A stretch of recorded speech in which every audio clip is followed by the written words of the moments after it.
마가복음 4장 35절에서 41절 말씀입니다. 우리 한 절씩 교독하시고 마지막 절은 함께 읽도록 하겠습니다. 제가 먼저 읽겠습니다. 그날 저물 때에 제자들에게 이르시되 우리가 저편으로 건너가자 하시니 무리를 떠나 예수를 배에 계신 그대로 모시고 가매 다른 배들도 함께 하더니 큰 광풍이 일어나며 물결이 배에 부딪혀 들어와 배에 가득하게 되었더라.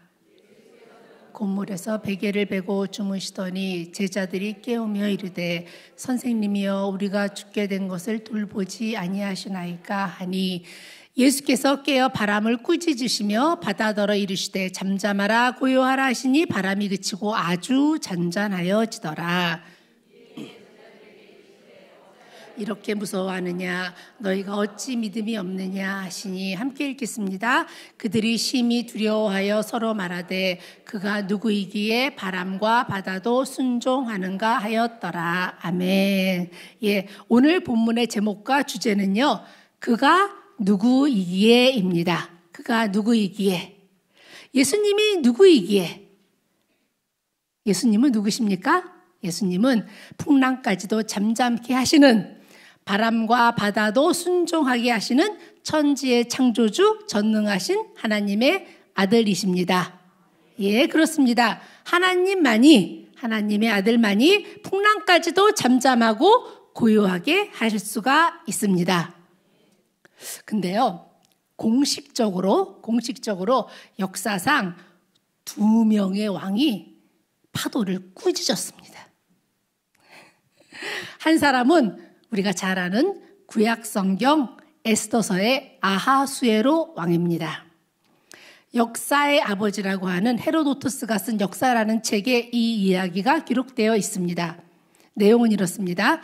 아하수에로 왕이 그리스를 침공하려고 해협에 임시로 다리를 놓았는데 그게 그만 폭풍과 파도 때문에 부서진 거예요.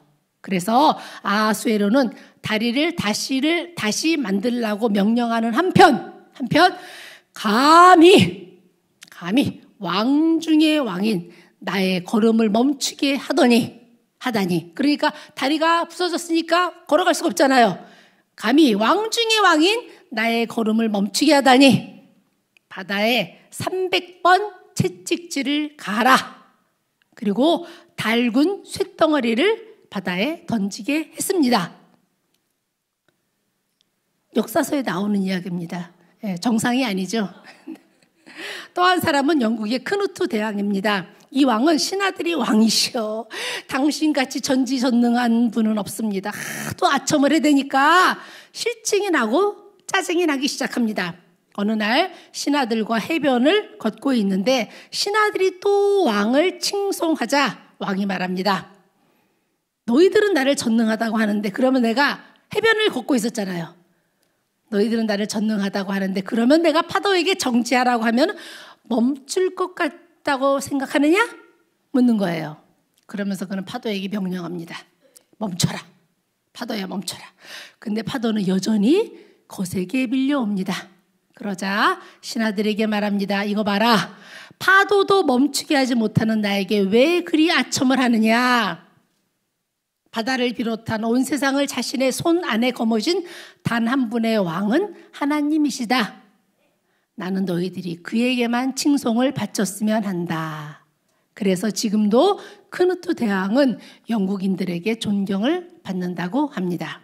파도에게 명령한 두 사람, 한 사람은 정신 나간 사람, 또 한 사람은 정신이 제대로 박힌 사람입니다. 서두에서 말씀드렸다시피 오늘 본문은 예수님은 어떤 분이신가?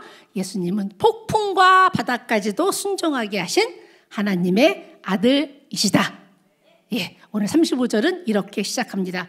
그날 저물 때, 그날이 언제인가 하냐면요, 바닷가 배에서 제자들과 무리들에게 비유로 말씀하신 날, 예수님이, 그러니까 외부로부터 오는 큰 어려움은 없었던 날, 그래서 여러 가지 비유로 제자들과 무리들을 가르치신 날, 그날입니다. 같은 본문인 마태복음 8장에는 한 서기관이 내가 예수님이 어디로 가든지 나는 예수님을 따르겠습니다.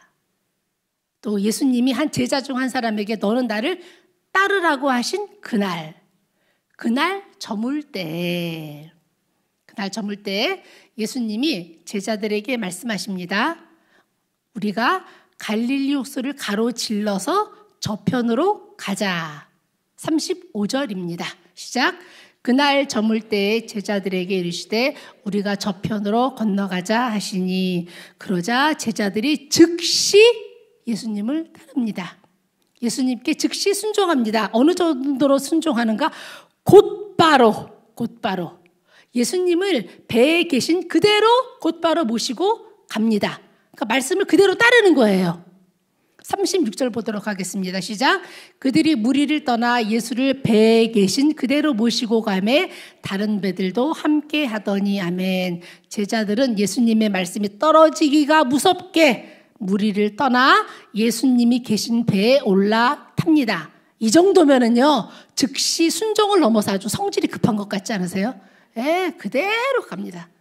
근데요 그렇게 예수님의 말씀에 즉시 순종했으면 건너편으로 갈 때까지 순풍에 돛단 듯이 아무런 어려움 없이 갈릴리 바다를 건너야 하지 않겠습니까? 그렇죠? 그런데 큰 광풍이 일어납니다. 마가복음에는 안 나와 있는데 같은 본문인 누가복음에는 마침 그때 광풍이 내려쳤다. 그렇게 기록하고 있습니다. 광풍 한자로 미칠 광, 바람풍. 그러니까 광풍은 미친 바람이에요. 미친 바람. 근데 오늘 마가복음에는 그냥 광풍이 아니라 큰 광풍이라고 합니다. 미친 바람도 기가 막힌데 큰 광풍, 완전히 미친 바람. 인간의 힘으로는 도저히 어떻게 제어할 수 없는 바람이 마침 그때 붑니다. 그 바람이 호수를 내리칩니다. 갈릴리는 원래 호수인데 워낙 커서 유대인들은 이 호수를 바다라고도 했습니다. 근데 이 갈릴리 호수에는 돌풍이 자주 불었어요. 갈릴리에서 부는 뜨거운 바람이 저 위 헐몬 산에서 불어오는 찬바람과 만나면서, 그러니까 찬바람과 뜨거운 바람이 만나면서 돌풍이 부는 거죠. 폭풍우도 잦았고요. 제자들은 대부분이 뱃사람들이라서, 그죠? 뱃사람들이잖아요. 폭풍 따위 하나도 안 무서웠을까요? 평생 바다에서 뼈가 굵은 사람도요, 풍랑이 일어나면 여전히 무섭다고 합니다. 그렇지 않겠습니까? 아니신가 보네요. 네. 근데 지금 부는 바람은요, 큰 광풍이 호수를 내리쳤다. 그래서 물이 배를 덮었다. 배가 물로 덮였다. 모두가 아무리 힘을 합해서 물을 퍼내도 물이 배에 가득하게 됐다. 37절입니다. 시작. 큰 광풍이 일어나며 물결이 배에 부딪혀 들어와 배에 가득하게 되었더라. 금방이라도 전복될 것 같은, 뒤집힐 것처럼 배가 심하게 요동쳤다. 침몰하게 되었다. 다 죽게 되었다. 그런데 그 상황 속에서 예수님은 무엇을 하고 계셨죠? 주무시고 계셨다. 주무셨대요. 혹시 예수님이 이런 말씀한 거 기억하시나요? 마태복음 8장 20절입니다. 시작. 예수께서 이르시되 요독이 있고 공중에 새도 거처가 있으되 인자는 머리 둘 곳이 없다 하시더라. 저는 이 말씀하고 이렇게 오버랩 되면서 좀 웃음이 나오더라고요. 거처도 없다, 머리 둘 곳도 없다고 하셨는데, 그렇죠?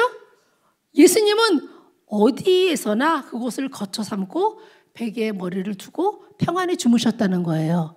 폭풍 가운데서도 배에 머리 두고 주무셨대요. 머리 들 곳 없다고 하셨으면서. 다 예수님이 머리 들 곳이었나 봐요. 풍랑 한복판에서 그러셨다. 38절입니다. 시작.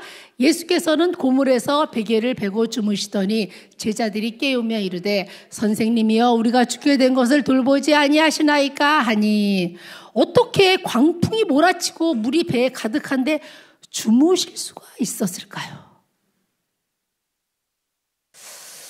그래서 어떤 분은 이렇게 말하더라고요. 바람을 잠잠케 하는 능력보다 더 대단한 능력이 바로 예수님의 이 주무시는 능력이다. 근데요, 전 좀 믿음 없는 소리인지 모르겠는데 저는 진짜 예수님이 주무셨을까 그런 생각이 들어요. 혹시 주님이 자는 척하고 계셨던 건 아닌가? 마침 그때 풍랑일 걸 알고 주무시는 척하신 게 아닌가? 하긴 뭐 그렇다고 해도 거기엔 예수님의 의도가 있었겠죠. 그죠? 마침내 제자들이 예수님을 깨웁니다. 처음에는요, 주님이 얼마나 피곤하시면 이런 풍랑 속에서도 주무실까, 어떡하든 우리끼리 해보자고 했지만 역부족이니까, 배가 침몰할 지경이니까 주님을 흔들어 깨웁니다. 선생님이여, 우리가 죽게 된 것을 돌보지 아니하시나이까. 우리가 죽게 되었다. 사실이잖아요.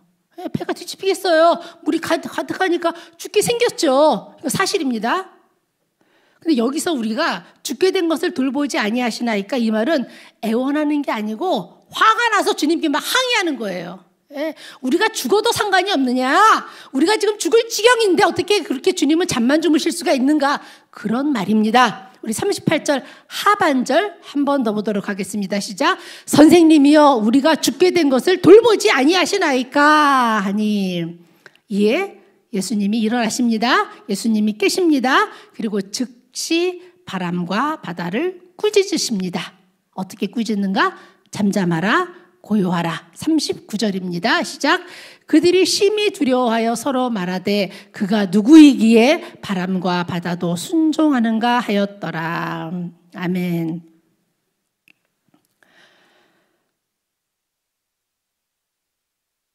몇 절이었죠? 잘못했나요? 잠잠하라, 고요하라. 39절 아닌가요? 다시 한번 보시겠어요? 39절. 자, 제가 어떻게 이거 읽었었나요? 39절? 그렇죠. 39절 다시 읽겠습니다. 시작. 예수께서 깨어 바람을 꾸짖으시며 바다더러 이르시되 잠잠하라, 고요하라 하시니 바람이 그치고 아주 잔잔하여 지더라. 제가 잘못한 거 아니죠? 제자들은 엄청 놀랐습니다. 엄청 놀랐어요. 풍랑으로 죽게 되었을 때보다 더 놀랐을 것 같아요. 그래서 41절은 말씀합니다. 제자들이 심히 두려워했다. 그렇지 않겠습니까?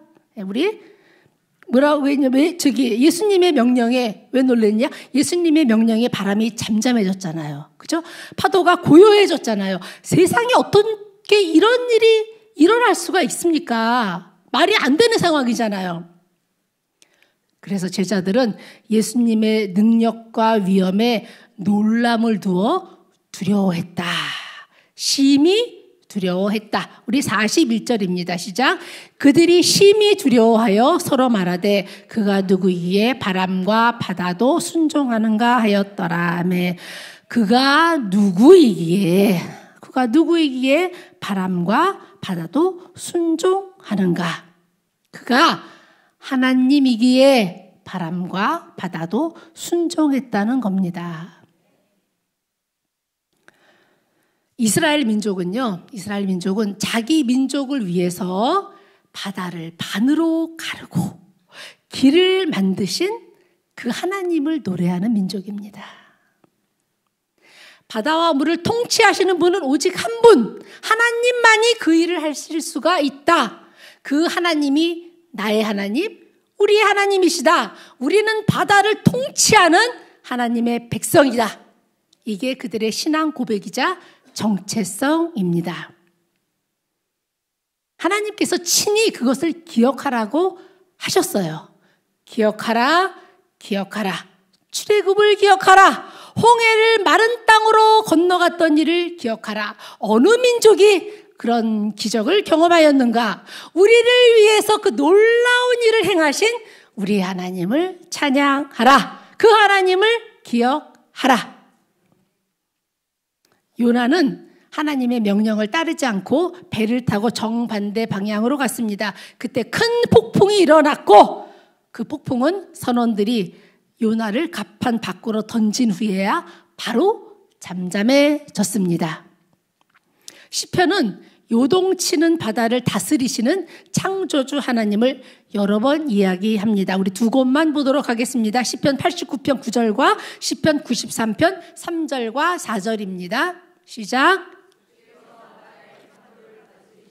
그 파도가 일어날 때에 잔잔하게 하시나이다. 여호와여 큰 물이 소리를 높였고 큰 물이 그 소리를 높였으니 큰 물이 그 물결을 높이나이다. 높이 계신 여호와의 능력은 물소리와 바다의 큰 파도보다 크니이다. 아멘. 파도와 바다까지도 통치하는 능력은 하나님의 능력입니다. 하나님만의 권능입니다. 그런데 그 능력과 권능을 지금 제자들이 예수님에게서 본 거예요. 예수님에게서. 그래서 심히 두려워하며 어리둥절해하며 서로를 바라보며 말합니다. 도대체 이분이 누구시기에? 그가 누구이기에 바람과 바다도 순종하는가? 이분이 하나님이시구나. 본문의 핵심은 예수님은 어떤 분이신가? 예수님은 폭풍과 바다까지도 순종하게 하는 하나님의 아들이시다. 하나님이시다. 너가 신뢰하고 따르는 예수님은 그런 분이다. 이 이야기가 이렇게 끝나면 참 좋을 것 같은데요. 예수님은 풍랑을 잠잠케 하신 후에 자신을 깨운 제자들에게 이런 말씀을 하십니다. 왜 이렇게 무서워하느냐? 너희가 어찌 믿음이 없느냐? 우리 40절 보도록 하겠습니다. 시작. 이에 제자들에게 이르시되 어찌하여 이렇게 무서워하느냐? 너희가 어찌 믿음이 없느냐 하시니. 아멘. 아니, 이 상황에서 어떻게 안 무서워할 수가 있나요? 두렵지 않을 사람이 세상에 있을까요? 사람은요, 바람과 파도, 자연을 다스리고 통제할 능력이 전혀 없습니다. 없습니다. 왕도 못하잖아요. 왕도. 바람이 세차게 불면 당연히 무섭죠. 태풍 온다 그러면 막 그냥 그 테이프를 막 붙이고 난리 나는데 평지에서도 그러할진데 하물며 바다에서 풍랑을 만났는데 두렵지 않을 사람 있으면 한번 나와보라고 하세요. 당연히 무섭고 두렵습니다. 그런데요, 예수님은 지금 그런 제자를 꾸짖고 계신 거죠? 꾸짖고 계신 거죠? 야단치고 계신 거 맞는가요? 그런가요? 네. 그렇죠. 꾸짖고 계시죠. 야단치고 계시죠. 2000년 교회 역사가 그렇게 말씀하셨는데 뭐 제가 뭐라고. 근데 저는 오늘 말씀을 준비하기 전까지 저는요, 이 말씀을 예수님이 일방적으로 오로지 제자들을 꾸짖고 야단치는 말씀으로만 생각했었습니다. 그렇게 생각했었어요. 그런가 보다. 맨날 꾸짖었다고 하니까 꾸짖으셨나 보다 했어요. 근데 오늘 말씀을 보면서 가만히 보니까 여기서 예수님이 제자들을 꾸짖으셨다는 말씀이 없더라고요. 39절에서 보니까 예수님이 바람을 꾸짖으셨어요. 바람. 예, 예수님은 바람은 분명히 꾸짖으셨습니다. 근데 제자들을 꾸짖으셨다는 말씀은 어디에도 없더라고요. 그러니까 꾸짖지 않으셨다. 그렇게 단정하는 거는요, 그건 문맥을 무시하는 거죠. 문맥상. 그리고 행간을 읽지 못한 거죠. 예. 꾸짖기도 하셨겠죠. 당연히. 그죠? 예. 근데요, 마가복음이 모두 16장으로 되어 있는데 지금 4장이에요. 4장입니다. 이제까지 제자들은 물론 세상 어느 누구도 바람을 잠잠케 하신 주님을 경험한 적이 없어요. 그러니 그런 폭풍 가운데 두려워하는 건 너무나 당연한 거 아닌가요? 너무나 당연하다고 생각해요. 저는 그래요. 예. 아니, 경험해서 알고 있다고 하더라도 죽게 된 지경에 처하면 또다시 두려워하는 것 당연한 거 아닌가요? 그러니까 연약한 인생이죠. 그러니까 우리가 날마다 주님의 이름을 부르죠. 한번 경험해서 영원히 되면은 왜 주님의 이름을 또 부르겠습니까? 근데 왜 맨날 꾸짖었다고 하는 거예요? 저는. 그리고 제가 볼 땐 제자들의 믿음이 아주 없지도 않았어요. 주님을 깨웠다는 거, 무섭고 두려운 상황에서 죽을 지경에 처해서 너무 답답하고 힘들고 불안하고 두려워서 무작정 주님을 흔들고 깨우고 도와달라고 한 거, 그게 그들에게 믿음이 있었다는 증거 아닌가요? 예. 그런 상황 속에서도 두려워하지 않으면 내가 예수님이고 내가 하나님이죠. 전에 한번 말씀드렸습니다. 이런 말씀 드렸는데, 그러니까 저희 집 이제 큰아이가 초등학교 한 2학년, 3학년쯤 되었을 때였어요. 초등학교 2, 3학년. 여름 휴가 때 저희 가족이 바다에 갔었는데, 오늘 본문처럼 그날 저물 때 그 바닷가에 저희 가족만 있었어요. 저희 가족 4명만 딱 있었어요. 지금처럼 주변에 뭐 커피숍이 있거나 상점이 있거나 그러지 않았는데, 갑자기 저희 작은 아이가 화장실을 가고 싶다는 거예요. 네. 그래서 애들 아빠가 작은 아이만 차에 태우고 급하게 화장실을 찾아서 갔어요. 근데 자동차가 출발하자 저희 집 큰아이가 갑자기 얼굴에 초조한 기색을 띠면서 안절부절하지 못하는 거예요. 그래서 제가 물었어요. 너 왜 그러냐? 그랬더니 아빠가 우리를 버리고 떠나서 안 돌아올 것 같다는 거예요. 제가 웃기기도 하고 기가 막혀서 아니야, 걱정하지 마. 아빠 돌아오실 거야. 그랬더니 아들이 또 이러는 거예요. 믿는 도끼에 발등 찍힌.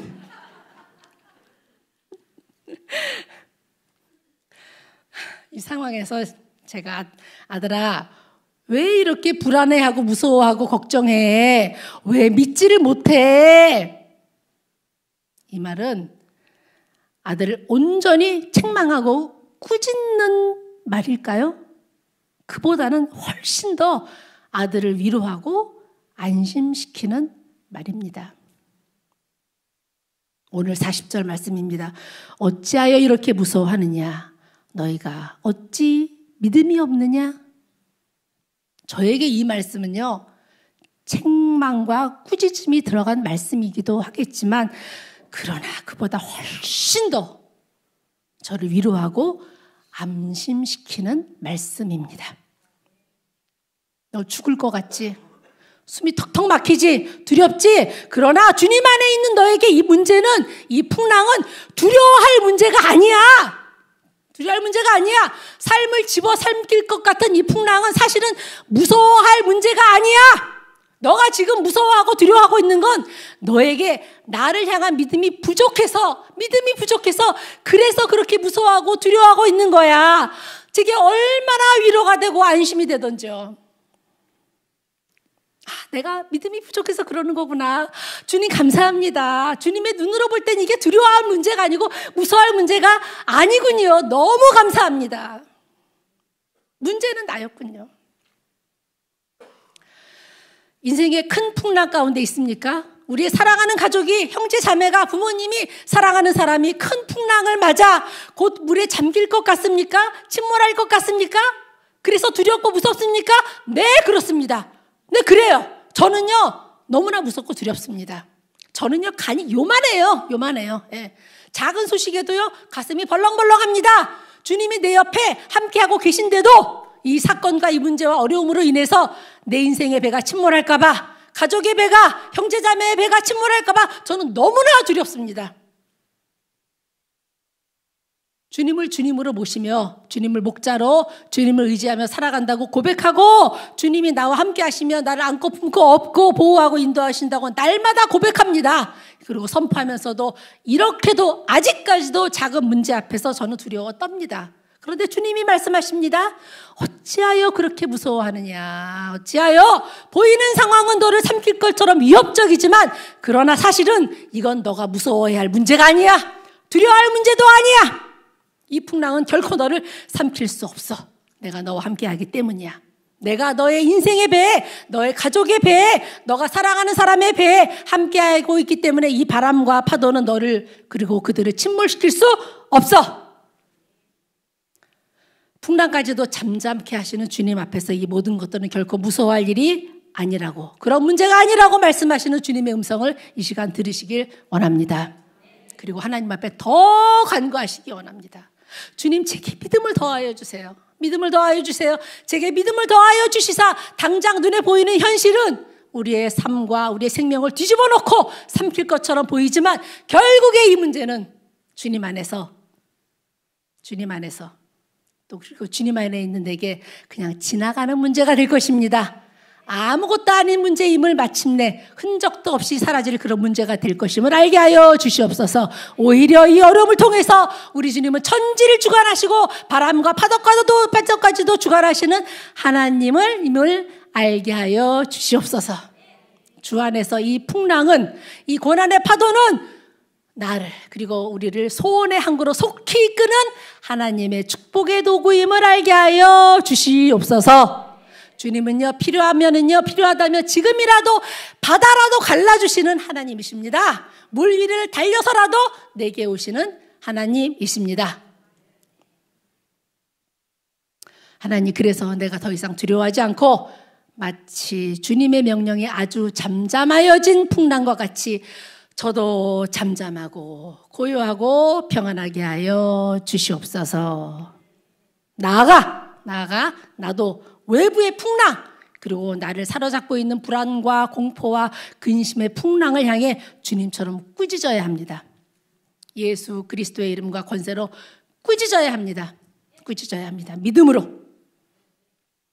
우리 주님은요, 십자가에 달려 죽으시고 부활하시사 능력의 이름, 권능의 이름, 치유의 이름, 회복의 이름, 모든 질병을 고치고 모든 강력을 파하는 예수 그 이름의 권세를 우리에게 주셨어요. 나에게, 우리에게, 교회에 그 예수님의 이름의 권세가 있습니다. 그러므로 이제 일어서서 허리를 동이고 풍랑을 향해 꾸짖으십시오. 예수 그리스도의 이름으로 명하노니 잠잠하라, 고요하라. 주님의 이름 앞에 모든 어둠의 권세는 떠나갈 줄로 믿습니다.